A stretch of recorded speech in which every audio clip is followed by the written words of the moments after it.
Hvad synes I om jeres uge her i Tinje? Det har været fedt.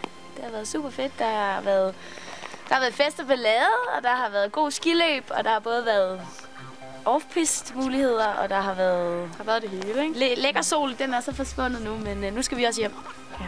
Dejligt koldt. Ja, lidt koldt. Hvad synes I om konceptet? Det har været dejligt, sådan højskoleagtigt. Ja, men det er tvunget til at lade en masse mennesker at kende. Ja, mange forskellige mennesker også. Ja. Og lækkert, at man ikke selv skal større for at købe ind til mad, og det hele det er der bare. Man skal bare hjem, stille skoene. Luksusophold. Ja, det har været ret lækkert. Værelserne er lidt små, men når det ikke er længere tid end en uge, så er det fint nok. Har I prøvet UCPA før? Nej, det er første gang. Ja. Kunne I finde på at prøve det igen? Helt sikkert. Ja, helt sikkert. Det var rigtig godt. Jeg skal lige hjem og undersøge, hvor ellers man kan komme ind, men helt sikkert, det er værd at gøre, synes jeg. Hvad med undervisning og det, at man har instruktion? Har I haft 12 eller 24 timer? Jeg har haft 12. Jeg har haft 24. Det er også. Men det var fordi, det var den eneste mulighed for snowboarder.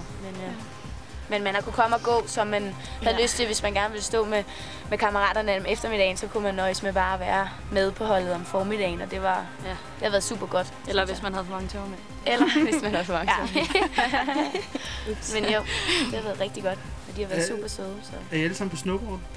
Nej. Mig. Så er vi andre ski. Ja. Okay. Men har I så lært noget på snowboard og ski? Ja, helt sikkert nogle nye teknikker og nogle ting, der lige skulle friskes op og sådan. Men altså, det sidder jo da rimelig godt i forvejen. Så. Men jeg synes, det har været fedt at have instruktører med os, da vi skulle off-pist, fordi det tør man ikke sådan selv at kaste sig ud i, for man ved jo ikke lige, hvor man må køre hen. Og der har det været fedt at have en med, som også lige kunne. Så kan vi køre ind igennem de her træer. Så det har været ret godt, og jeg har også lært en del på teknik, synes jeg. Fordi man bare har stået de sidste 5-7 år uden. Så det har været ret godt lige at blive rettet lidt til. Det synes jeg er fedt. Har I haft jeres eget udstyr med hjemmefra? Noget af det. Ja, jeg har ikke. Jeg har lånt det hele, og det har fungeret rigtig godt. Jeg har haft mit eget med. Ja. Det er fordi, jeg har haft det i mange år, men jeg synes, det er fedt, at man... Ja, det er med i prisen, at man kan. Så jeg har også prøvet at køre på ski igen, fordi at jeg kunne lege det gratis. Det har været fedt. Ja. Hvad synes I om byen, Tinje? Den er hyggelig. Super hyggelig. Ja, det er dejligt, det ligger så tæt på. Ja. Rigtig god sted at gå i byen.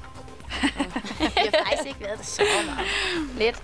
Men det er fordi, der har været så meget hernede på hotellet også, og det har været så hyggeligt hernede, så meget tid synes jeg egentlig ikke, vi har brugt. Andet end når vi skulle ud og more os lidt. Så det har været godt. Danse lidt. Ja, danse lidt. Det er rigtigt. Hvad med maden? Den er meget bedre, end jeg havde forventet, vil jeg sige. Det er den faktisk. Ja, meget vælge imellem. Meget sådan, det er sådan sundt orienteret, kan man kalde det. Ja. Hvis man er vegetar, så er det ikke noget problem. Til dessert. Og is. Ja, gode desserter. Ja.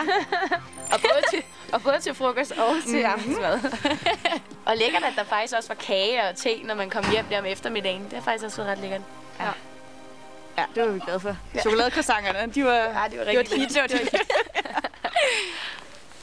Kunne I finde på at gøre det igen? Helt sikkert. Ja, bestemt. Helt bestemt. Tak skal I have. Velbekomme. Det var så lidt. Ej, hvor er det kommet fingrene, så var det kommet. Og jeg følte bare, at jeg sne helt roligt til. Ja. Næste år. Ja.